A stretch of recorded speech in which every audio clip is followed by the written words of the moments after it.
Bari-bari apo, bari-bari apo.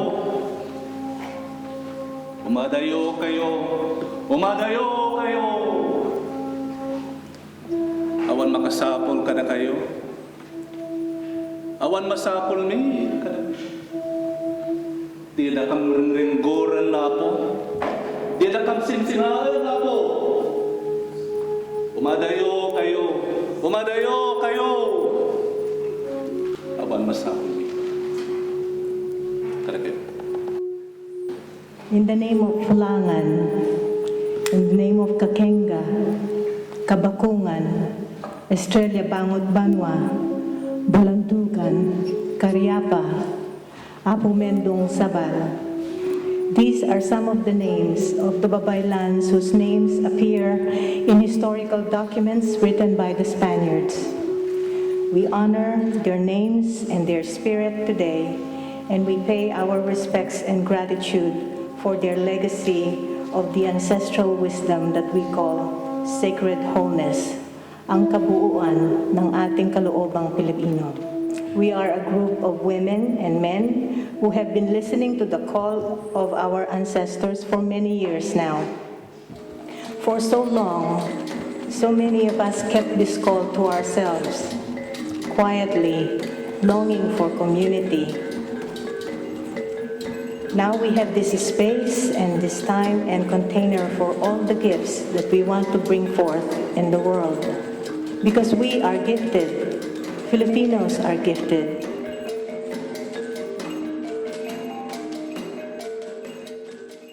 The term Babaylan is a Visayan term.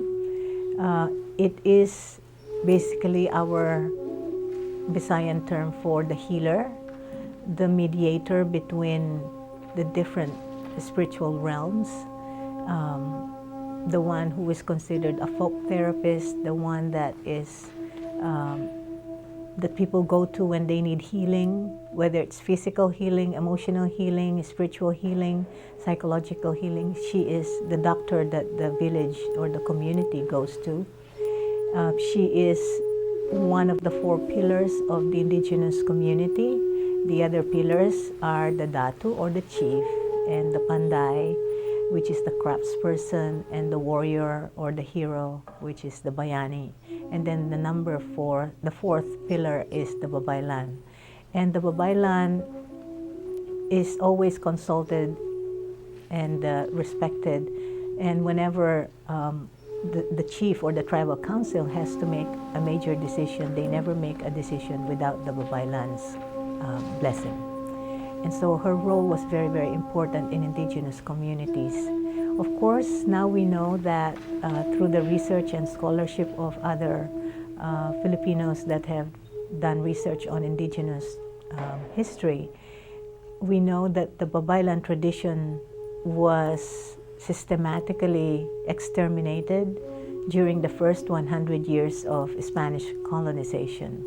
So a lot of the Babaylans were killed, and one time Mila Guerrero, our national historian, told me that, you know, the Spanish did not just kill them, they chopped them up and fed them to crocodiles to make sure that they don't come back. So of course the entire practice then went underground. Some of the Babaylans eventually converted and became Catholics, and the tradition went underground, but it never went away. And so there is a sense in which the feminist movement in the Philippines is trying to make a connection between the 100 years of feminist movement in the Philippines and the Babaylan tradition.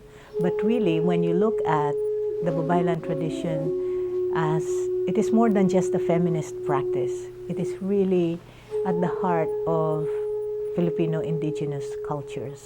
It is, as Teresita Obusan said, it is our spiritual and cultural heritage as Filipinos. And so there are still primary Babaylans in the Philippines that are practicing with the land-based communities, among the Manobo, the Cordilleras, among the Tibolis, among the different tribes. Every community, every indigenous community would still have their Babaylans. And sometimes they are called by other names. In the Cordilleras, you have the Mombaki, you have Catalonan, sometimes they're called Belian, Baylan, Maaram, Dawak, Manawak. So every indigenous group in the Philippines that still has maintained and sustained their indigenous cultures have their own shaman, so to speak. But in the way we appropriate the term Babaylan, a lot of course, there's what we call the modern appropriation of the term. So we are borrowing it with respect. And we never say that we are Babaylans. Even Sister Mary Jan would say, we are Babaylan inspired. But we don't call ourselves Babaylan because to be called a Babaylan requires that you need to be part of a community that confirms and affirms that role for you. But because we are in the diaspora and we are in communities that are spread out, and it's really, we have lost a lot of the primary practices, shamanic practices. I think for us it is enough to say that because of our knowledge of the history and because of what has been passed on to us intuitively through memory, through the recovery of our memory, through the process of decolonization, that we are invoking the power of the Babaylan to inspire us, to tell us the significance of and importance and relevance of being in touch with that particular Filipino tradition.